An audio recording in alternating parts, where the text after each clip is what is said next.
HarerNāmaivaKevalam. That in this age, there is no other alternative. So today we will be doing the third chapter, the final hour. At the final hour, Shukdev Goswami continued. Because of the child's broken language and awkward movements, old Ajamil was very much attached to him. He always took care of the child and enjoyed his activities. When Ajamil chewed food and ate it, he called the child to chew and eat. And when he drank, he called the child to drink also. Always engaged in taking care of the child and calling his name Narayan, Ajamil could not understand that his own time was now exhausted and that death was upon him. When the time of death arrived for the foolish Ajamil, he began thinking exclusively of his son Narayan. Srimad Bhagavatam, 6th canto, 1st chapter, 25, 26, 27. So this verses again, all the verses of Srimad Bhagavatam are actually filled with nectar, and they all impart us invaluable teachings. So the first thing that here it has been written is that the child used to do awkward movements. And what does he mean by awkward movements? Means when we are a child, when we are a small child, you will see infants and toddlers, they can't walk properly, they speak in broken words, okay, and they seem to be very sweet to us. That's why we are naturally attracted to little children. The way they speak, the way they walk, right, their acts, we are naturally attracted, we are spontaneously attracted to them. So that is why even Ajamil was obviously naturally attracted to him. And as he was the youngest child, as he was a small child, so Ajamil used to take special care of him, because all his other nine sons were almost grown-ups, right, because Ajamil that time himself was 90 years old and his youngest son was still a child. Okay, so he would, crawl and walk improperly. So Ajamil would get a lot of ananda, a lot of joy by seeing this. So he would call his child, and when he would be given to eat, he would share his food with his child. When he would drink water or some other beverage, he would give it to his child as well. So like this, he used to take exclusive and extensive care of his child Ajamil. Right. So he was always busy in chanting his, means in calling out to his child.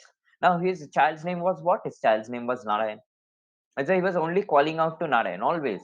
Narayan, come here, please sit with me. Narayan, come and play with me. See, Narayan, what I've got for you. See, Narayan, this is what I'm eating. This is what I'm drinking. Like this, he would be always calling out Narayan, Narayan, Narayan. Right. So, but he now, what happened was he was constantly engaged in these material entanglements, in these material affairs, that he has now forgotten that he has become very old and very soon his death is coming, because he is 90 years old now. So obviously, the in Kali Yuga, the maximum lifespan, the average lifespan is said to be 100 years.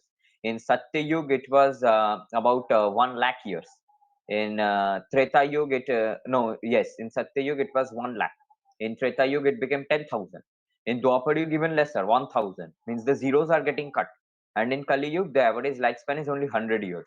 So maximum a person can live for up to 100 years nowadays in Kali Yuga. And even we are seeing that how people are dying in their 40s or 30s, like this people are dying, right? So you can understand the situation of Kali Yuga. So this Narayan was very small, and now here Rup Goswami's quotation has been used, that Rup Goswami has said that if somehow someone's mind becomes attracted to chanting the holy name of Narayan, he or she, starts getting liberated. He starts getting liberated. He or she deserves liberation. So here also we are seeing that though he was not calling out directly to his Lord, directly to Narayan, but he was calling out his child's name. So because his child's name was Narayan, so that's why he was attracted to calling out his child, and the child's name was Narayan. So, like this, he was attracted to chanting Narayan's name, and in this way, he was getting, he was deserving liberation, because he was chanting Narayan. Because the name of Narayan is so powerful that even if one chants it unintentionally, still it will have its effect. Just I've given this example many times that it will still have its effect. Okay, so that's why in Hindu society, in Sanatan Dharma, we see people naming their children after the names of God, like Narayan Das, Vrindavan Das, Govinda Das, as Jagannath Das, Sham Sundar Das, like this. People name their children. And so there are two reasons for this. One reason is that they identify, it is for them to identify themselves as the servants of God. Mahaprabhu has said, Jivera Sharupai Krishner Nitya Das. That means the real identity, the constitutional position of all individual living entities, whether it's humans or whether it's plants and animals, it doesn't matter. Whether they are insentient or whether they're sentient, it doesn't matter. All the living entities are constitutionally and eternally, they are actually servants of Shri Krishna, of Godhead. Right? So that is why, to make them acquainted with this relationship, to revive that relationship, that we are actually servants of God, these names are given. That's why in Gauriya Math and in other Vaishnav sampradayas in ISKCON, we see this type of naming system is there, where they are named after Shri Krishna, like that, right?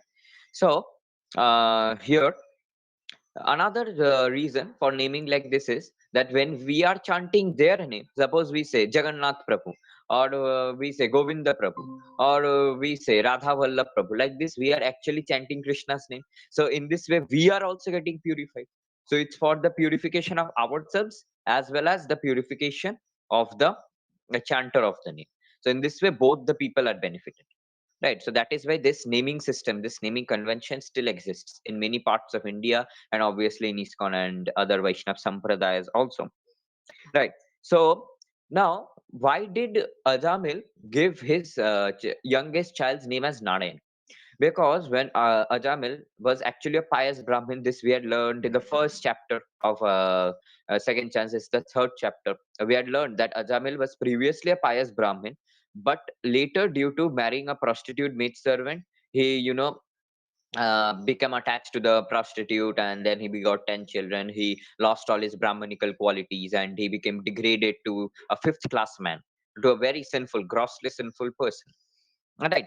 So, but why did he then? How could he name his youngest child Narayan? Because when he was young in his youth, he had worshipped Narayan. Because every Brahmins in the ancient Vedic system, it was a pratha, it was a custom to worship Lord Narayan. But every Brahmins, in every Brahmin's house, Narayan would be worshipped. Narayan Shila would be worshipped. So that's why he had those past impressions in him that made him name his child Narayan. And yes, Jiveras, thanks for the yeah. And that's why he named Narayan. Okay, and that's why even at the time of his death, he could chant the holy name of Narayan. So that's why Prabhupada here gives two reasons why he could chant the holy name of Narayan. The first reason is why? Because he was extremely attached to his son Narayan. And second is why he could chant, because in his youth, he had worshipped Lord Narayan. Because he had worshipped Lord Narayan, the past impressions were still there. That's why he could chant the holy name of the Lord. So here, a verse from Srimad Bhagavatam is quoted. Please scroll down, second canto, first chapter, sixth verse. Yes, this one. The highest perfection of human life, achieved either by complete knowledge of matter and spirit, by acquirement of mystic powers, or by perfect discharge of one's occupational duty, is to remember Narayan, the personality of Godhead, at the end of life. That means it is trying to show us that whatever we do, we have read a lot of Vedas, and we have cultivated a lot of knowledge, or we have done a lot of pious works, or we have properly done our duties. Occupational duty means varnashram dharma. According to our varna and ashram, we have performed all the properly. We have done the Vedic, whatever has been prescribed in the Vedas, we have done that properly. The goal of all these things is to remember Narayan at the time of death. That has been said. Only if we can remember Narayan, we can understand at the time of death, we can understand our life to be a successful life, right? So that is called Ante Narayana Smriti. To remember Lord Narayan at the Antim Samay, means at the final hour. That's why this chapter has been named as at the final hour. So Actually, in this from this verses, from this chapter, we are understanding that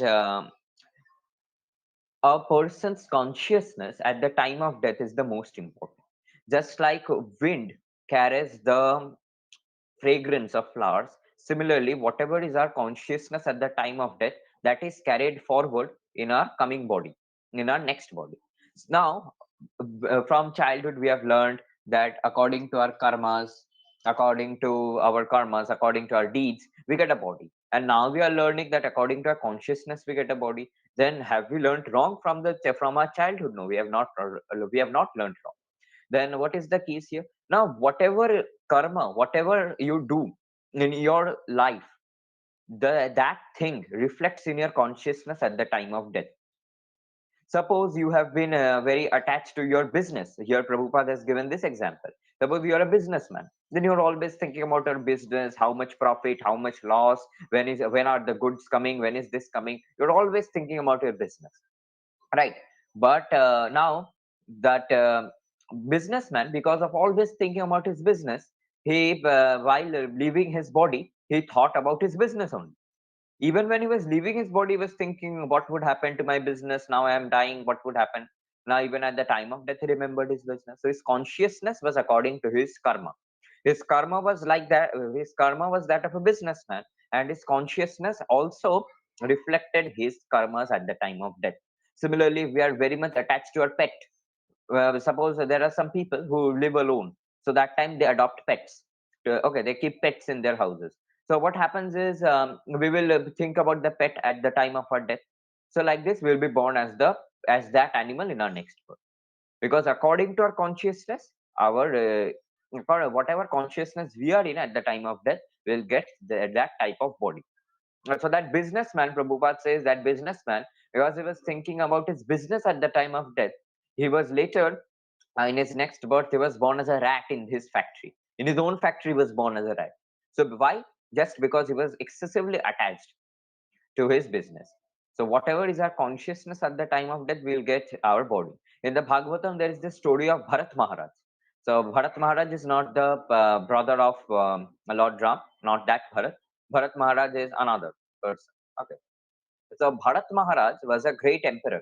So after Bharat Maharaj, only India or Bharata has been named. So the name Bharata or Bharat Rashtra has come from the name Bharat. So Bharat was a great emperor. He used to rule the whole world. Actually, he was empowered to do so, to rule the whole world.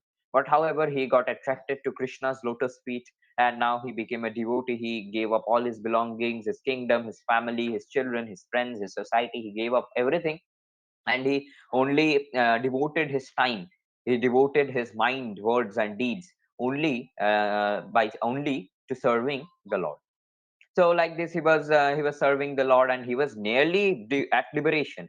He was nearly at the Brahma Bhuta stage. But at that time, once when he was in the forest, he saw a little deer drinking water, and a tiger which was behind the deer trying to hunt him down. So that time Bharat Maharaj rescued that little deer. So now, as he rescued the little deer, he fed it. Now, as he was feeding it, he felt sympathetic to the deer. So, like this, he got attached to the deer. Every day, he would only think about the deer. When he would try to sit for his sadhana, that time also the thoughts of the deer would come. Oh, where did the deer go? Is it getting hunted by some animal? Is it getting chased by an animal? Or has it drowned in the water? Has it eaten something? All right. So, like this, these thoughts would only come in his mind.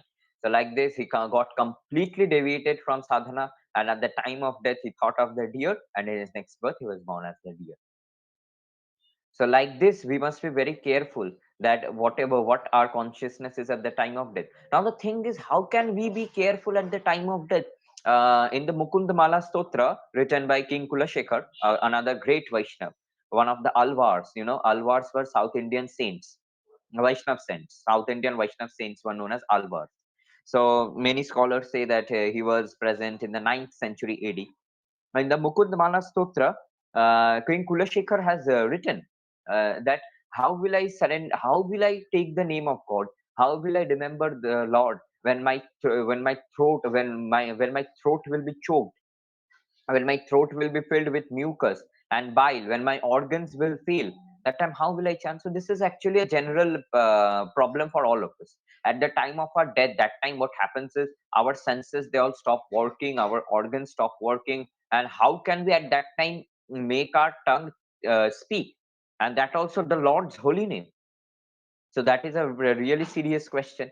So that is why we have to practice Krishna consciousness throughout our life. Death is like an examination, and our whole lifetime is like our preparation. We prepare so much for our examinations, but our greatest examination is death, and we forget to prepare for that greatest examination. And at the time of death, we lament, oh, why didn't I chant? Why didn't I chant? And this is not how it is done. So you must practice Krishna consciousness in your whole lifetime, so as to at the time of death you can remember the Lord. This is very, very important. Now, how did Ajamil remember the Lord? Because he had practiced Krishna consciousness in his, prior to his marrying the prostitute. So that's why we have to keep that habit. If we have that habit, that we will practice Krishna consciousness, we have practiced Krishna consciousness, we are chanting always, then at the time of death also we will be able to chant. But if we think, oh no, I will chant only at the time of death. Now, what is there to? In the exam only, I will write all the answers. No need to prepare. For 40 years, I don't have to prepare it. For 100 years, I don't have to prepare for this exam. So such a person can never chant the holy name. It's not very cheap to chant the holy name at the time of death. Only when a person has properly practiced Krishna consciousness, is firm in his devotional service, has been chanting the holy name throughout his lifetime incessantly, only such a person will be able to chant the holy name at the time of his or her death or disappearance. That can be done. That can be done by pure devotees. That is being done. Even when Śrīla Prabhupāda was leaving his body, he was chanting the Hare Krishna Mahamantra. Even the clip is there, video clip is there. So if someone thinks that, oh, it's all made up story, only to popularize Prabhupada or like that, it's nothing like so. Even the people who do not follow Prabhupada, even they fall in love with Prabhupada, seeing his pure devotion. Because even when he was disappearing, when he was leaving his body, even at that time, he was chanting. The whole the room where he was leaving the room, when he was leaving his body, the whole room was packed with people, and all the devotees were chanting loudly. Even George Harrison, actually, he didn't take any initiation from Prabhupada, but he was impressed by Prabhupada.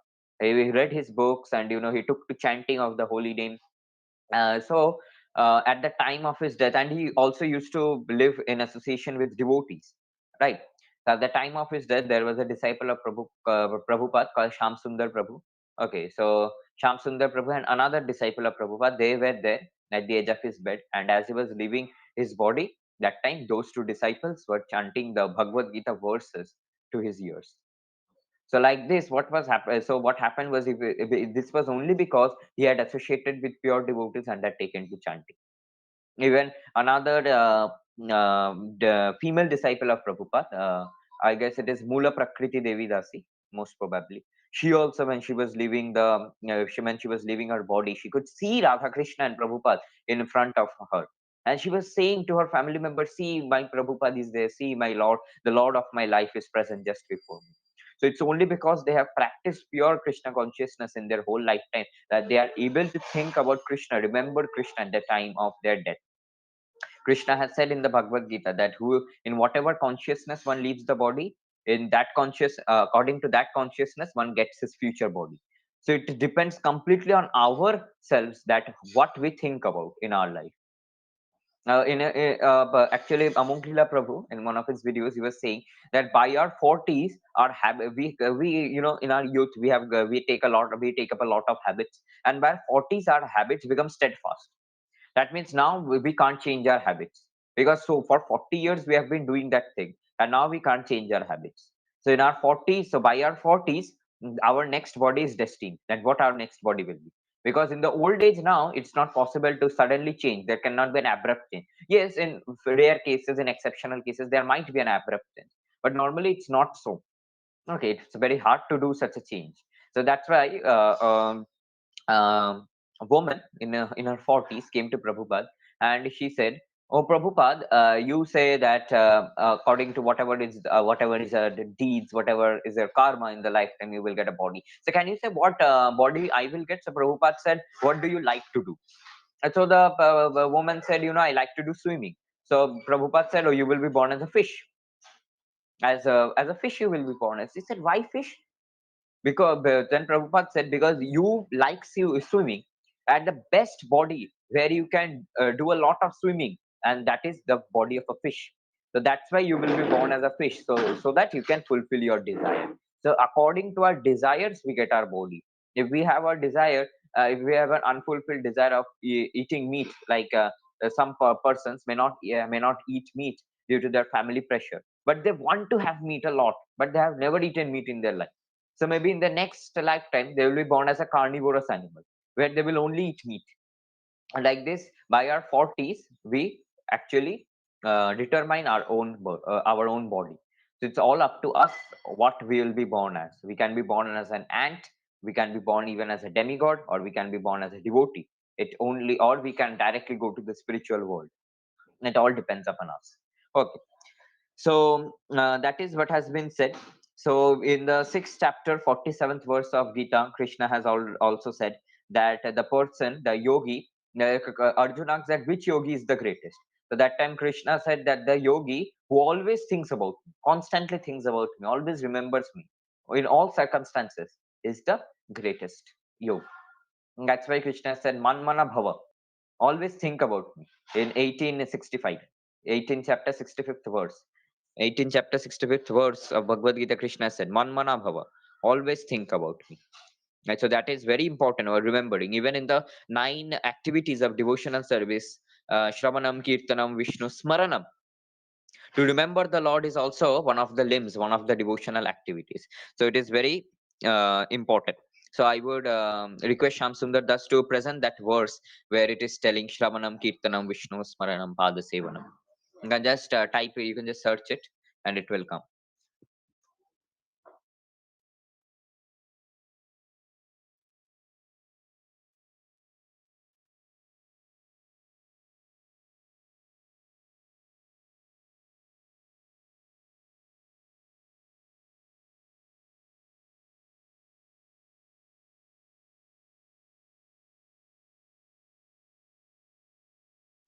Yes, so this is the verse. So you can see this verse. It is being told by Prahlad Maharaj. What is Prahlad Maharaj telling? Shravanam Kirtanam Vishnu Smaranam Padasevanam Archanam Vandanam Dasyam Sakhyam Atmanivedanam.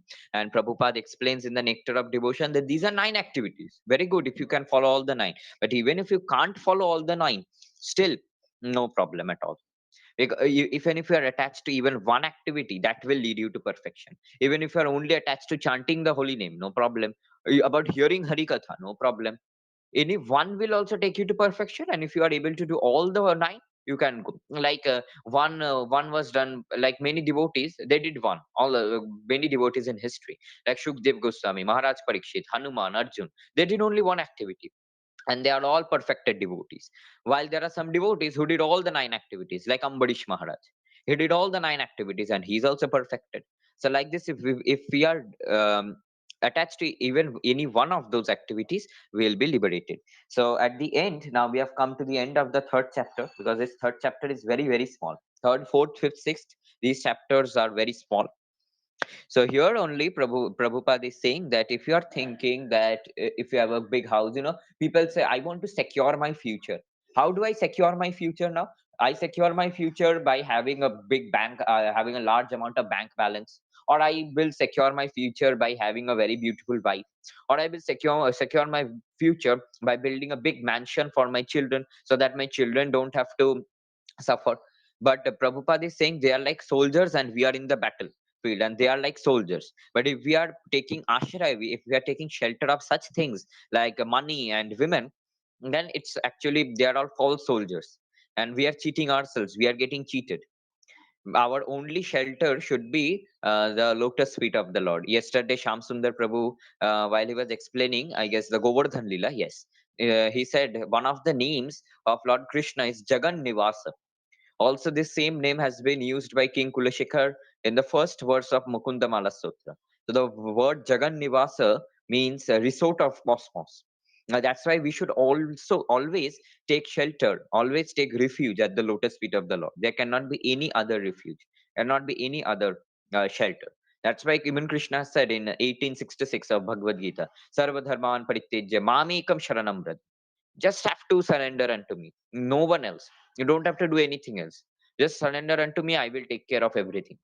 I will take care of the burden of your sins. Now, obviously, one should not think then I will surrender to God and I will keep on committing sins. Actually, that doesn't happen also, because when one surrenders himself to the Lord, that time he's always engaged in remembering the Lord, in serving the Lord. So he never commits any abominable sinful activities. So that's a that's a rare case. If that's a very rare case actually. If someone is doing devotional activities and at the same time committing sins, because if you are fixed in pure devotional service and the transcendental platform, then you can't commit sins. So just like hunger and eating food cannot go together. If you're eating food, hunger will go away. Similarly, if you're practicing Krishna consciousness, obviously you will be free from all sins, and the tendency of committing sinful activities will also go away. So and some people, they are not at all they do not care of their death. Like Yudhishthir Maharaj was asked this question by Yamraj asked this question: what is the most astonishing thing in the whole universe? So Yudhishthir Maharaj says that the most astonishing thing in the whole universe is in the among if we see our surroundings, we see every day people are dying, every moment people are dying, but still people keep on thinking, I will not die, I will not die, and they keep on enjoying life. They keep on enjoying, they keep on sense gratification. Still they don't think about the Lord. That is the most astonishing thing. Now, there are some people who are very much entangled in this material affairs, that they do not have any time to think. When will I have any time to think about that? I have to enjoy my life. I have to enjoy my wife. I have to enjoy my children. So how can I get time to think about death? But they don't understand death will come to them. Their grandfather has died. Their father has died. Their great great grandfather has died. They will also have to die. But if we are not aware of this, once we think that death is coming, every moment death is coming nearer, that time we can understand, that time we will make spiritual advancement. Indra Prabhu used to tell, if when you are chanting on your beads, when you are doing your japa, you must think that this is the last mantra that you are chanting. This is the last time you are chanting and death has come to you. Yamraj is standing right in front of you, right in front of you, and the messengers of Yamraj are ready to drag the soul out of your body, and you should chant in that desperate manner, that as if um, you will be now only taken to hell. So that should be our quality of chanting. We should always think about death. Prabhupada said in one of his books that we should always think about death. So the person asks that why you, instead of thinking about Krishna, we should think about death. So Prabhupada said if we constantly think about death, automatically we'll think about Krishna, because then we will understand that, oh, death can come anytime. So we must practice Krishna consciousness so that I do not go to hell, so that I can go to the spiritual world, so that I can reach Krishna. So if we think about death constantly, that, oh, death can come today, death can come any moment. Like Narayan Maharaj was telling in his lecture that when he and his disciples were coming from Mathura, okay, to Barsana, that time they saw that a tree has fallen on two cars. So Narayan Maharaj is telling, see the magic of nature. The tree, that moment only, the tree fell when the car was under that. You see, the cars are all speeding, the cars are all going past, but see, as God has already said, as God has already made up all this arrangement, that at this time only the person will die. How did the person ever know that now I am in Mathura and now the tree will fall on me and I will die? No, they were all happy, they were going in their journey, but they never knew that they would die. They never knew. And at that moment only, when their car was in a split of a second, the tree fell on their car. So that's why we must always think of death, and we must always practice Krishna consciousness according to that. So our session finishes today. So if you are having any doubts, please ask them. Our third chapter is finished. Next day we'll be continuing